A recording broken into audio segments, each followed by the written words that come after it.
Jangan di-skip. Inilah kisah Rasulullah Sallallahu Alaihi Wasallam yang dijamin bikin nangis semua orang. Pada suatu hari, Rasulullah Sallallahu Alaihi Wasallam meminta Bilal memanggil semua sahabat datang ke masjid. Tidak lama kemudian, penuhlah masjid dengan para sahabat. Semuanya merasa rindu setelah agak lama tidak mendapat tausiah dari Rasulullah Sallallahu Alaihi Wasallam. Beliau duduk dengan lemah di atas mimbar. Wajahnya terlihat pucat, menahan sakit yang tengah dideritanya. Kemudian Rasulullah Sallallahu Alaihi Wasallam bersabda, "Wahai sahabat-sahabatku semua, aku ingin bertanya, apakah telah aku sampaikan semua kepadamu, bahwa sesungguhnya Allah Subhanahu wa Ta'ala itu adalah satu-satunya Tuhan yang layak disembah?" Semua sahabat menjawab dengan suara bersemangat, "Benar wahai Rasulullah, Engkau telah sampaikan kepada kami bahwa sesungguhnya Allah Subhanahu wa Ta'ala adalah satu-satunya Tuhan yang layak disembah."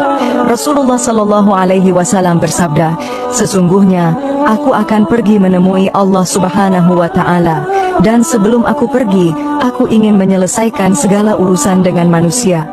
Maka aku ingin bertanya kepada kalian semua, adakah aku berhutang kepada kalian? Aku ingin menyelesaikan hutang tersebut, karena aku tidak mau bertemu dengan Allah Subhanahu wa Ta'ala dalam keadaan berhutang dengan manusia." Ketika itu semua para sahabat diam, dan dalam hati masing-masing berkata, "Mana ada Rasulullah berhutang dengan kita? Kamilah banyak berhutang kepada Rasulullah." Rasulullah Sallallahu Alaihi Wasallam mengulangi pertanyaan itu sebanyak 3 kali. Tiba-tiba bangun seorang lelaki yang bernama Ukasha, seorang sahabat, mantan preman sebelum masuk Islam, dan dia berkata, "Ya Rasulullah, aku ingin sampaikan masalah ini. Seandainya ini dianggap hutang, maka aku minta engkau selesaikan. Seandainya bukan hutang, maka tidak perlulah engkau berbuat apa-apa." Rasulullah berkata, "Sampaikanlah wahai Ukasha." Maka Ukasha pun mulai bercerita, "Aku masih ingat ketika perang Uhud dulu. Suatu ketika engkau menunggang kuda, lalu engkau pukulkan cemeti ke belakang kuda. Tetapi cemeti tersebut tidak kena pada belakang kuda, tapi justru terkena pada dadaku. Karena ketika itu aku berdiri di belakang kuda yang engkau tunggangi, wahai Rasulullah." Mendengar itu, Rasulullah Sallallahu Alaihi Wasallam berkata, "Sesungguhnya itu adalah hutang wahai Ukasha. Kalau dulu aku pukul engkau, maka hari ini aku akan terima hal yang sama." Dengan suara yang agak tinggi, Ukasha berkata, "Kalau begitu aku ingin segera melakukannya, wahai Rasulullah." Ukasha seakan-akan tidak merasa bersalah mengatakan demikian. Sedangkan ketika itu sebagian sahabat berteriak marah kepada Ukasha, "Sungguh engkau tidak berperasaan Ukasha. Bukankah baginda sedang sakit?" Rasulullah Sallallahu Alaihi Wasallam meminta Bilal mengambil cambuk di rumah Fatimah, anaknya. Bilal meminta cambuk itu dari Fatimah. Kemudian Fatimah bertanya, "Untuk apa Rasulullah meminta cambuk ini wahai Bilal?" Bilal menjawab dengan nada sedih, "Cambuk ini akan digunakan Ukasha untuk memukul Rasulullah." Terperanjat dan menangislah Fatimah seraya berkata, "Kenapa Ukasha hendak memukul ayahku Rasulullah? Ayahku sedang sakit, kalau mau memukul, pukullah aku anaknya." Bilal menjawab, "Sesungguhnya ini adalah urusan antara mereka berdua." Bilal membawa cambuk tersebut ke masjid, lalu diberikannya kepada Ukasha. Setelah mengambil cambuk itu, Ukasha menuju ke hadapan Rasulullah. Tiba-tiba Abu Bakar berdiri menghalangi Ukasha sambil berkata, "Ukasha, kalau kamu hendak memukul, pukullah aku. Aku adalah orang yang pertama beriman dengan apa yang Rasulullah Sallallahu Alaihi Wasallam sampaikan. Akulah sahabatnya di kala suka dan duka. Kalau engkau hendak memukul, maka pukullah aku." Rasulullah Sallallahu Alaihi Wasallam bersabda, "Duduklah wahai Abu Bakar. Ini urusan antara aku dengan Ukasha." Ukasha menuju ke hadapan Rasulullah Sallallahu Alaihi Wasallam. Kemudian Umar bin Khattab berdiri menghalangi Ukasha sambil berkata, "Ukasha, kalau engkau mau mukul, pukullah aku. Dulu memang aku tidak suka mendengar nama Muhammad, bahkan aku pernah berniat untuk menyakitinya. Itu dulu. Sekarang, tidak boleh ada seorang pun boleh menyakiti Rasulullah Muhammad Sallallahu Alaihi Wasallam. Kalau engkau berani menyakiti Rasulullah, maka langkahi dulu mayatku." Lalu dijawab oleh Rasulullah Sallallahu Alaihi Wasallam, "Duduklah wahai Umar, ini urusan antara aku dengan Ukasha."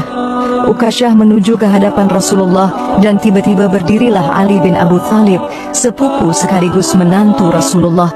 Dia menghalangi Ukasyah sambil berkata, "Ukasyah, pukullah aku saja. Darah yang sama mengalir pada tubuhku ini, wahai Ukasyah." Lalu dijawab oleh Rasulullah sallallahu alaihi wasallam, "Duduklah wahai Ali, ini urusan antara aku dengan Ukasyah." Ukasyah semakin dekat dengan Rasulullah sallallahu alaihi wasallam. Tiba-tiba tanpa disangka, bangkitlah kedua cucu kesayangan Rasulullah, yaitu Hasan dan Husain.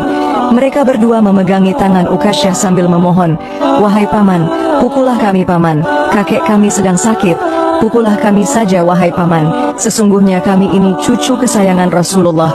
Dengan memukul kami, sesungguhnya itu sama dengan menyakiti kakek kami wahai paman." Lalu Rasulullah sallallahu alaihi wasallam berkata, "Wahai cucu-cucu kesayanganku, duduklah kalian. Ini urusan kakek dengan paman Ukasyah." Begitu sampai di tangga mimbar, dengan lantang Ukasyah berkata, "Bagaimana aku mau memukul engkau ya Rasulullah? Engkau duduk di atas dan aku di bawah. Kalau engkau mau aku pukul, maka turunlah ke bawah sini." Rasulullah memang manusia terbaik. Kekasih Allah itu meminta beberapa sahabat memapahnya ke bawah. Rasulullah sallallahu alaihi wasallam didudukkan pada sebuah kursi, lalu dengan suara tegas Ukasyah berkata lagi, "Dulu waktu engkau memukul aku tidak memakai baju ya Rasulullah." Para sahabat sangat geram mendengar perkataan Ukasyah. Tanpa berlama-lama dalam keadaan lemah, Rasulullah membuka bajunya. Kemudian terlihatlah tubuh Rasulullah sangat indah. Sedang beberapa batu terikat di perut Rasulullah, pertanda Rasulullah sedang menahan lapar. Kemudian Rasulullah sallallahu alaihi wasallam berkata, "Wahai Ukasyah, segeralah dan janganlah kamu berlebih-lebihan. Nanti Allah subhanahu wa ta'ala akan murka padamu." Ukasyah langsung menghambur menuju Rasulullah. Cambuk di tangannya ia buang jauh-jauh. Kemudian ia peluk tubuh Rasulullah sallallahu alaihi wasallam seerat-eratnya sambil menangis sejadi-jadinya. Ukasyah berkata, "Ya Rasulullah, ampuni aku, maafkan aku. Mana ada manusia yang sanggup menyakiti engkau ya Rasulullah. Sengaja aku melakukannya agar aku dapat merapatkan tubuhku dengan tubuhmu, karena engkau pernah mengatakan, barang siapa yang kulitnya pernah bersentuhan denganku, maka diharamkan api neraka atasnya. Seumur hidupku aku bercita-cita dapat memelukmu, karena sesungguhnya aku tahu bahwa tubuhmu tidak akan dimakan oleh api neraka, dan sungguh aku takut dengan api neraka. Maafkan aku ya Rasulullah." Rasulullah sallallahu alaihi wasallam dengan senyum berkata, "Wahai sahabat-sahabatku semua, kalau kalian ingin melihat ahli syurga, maka lihatlah Ukasyah." Semua sahabat menitikkan air mata. Kemudian para sahabat bergantian memeluk Rasulullah sallallahu alaihi wasallam.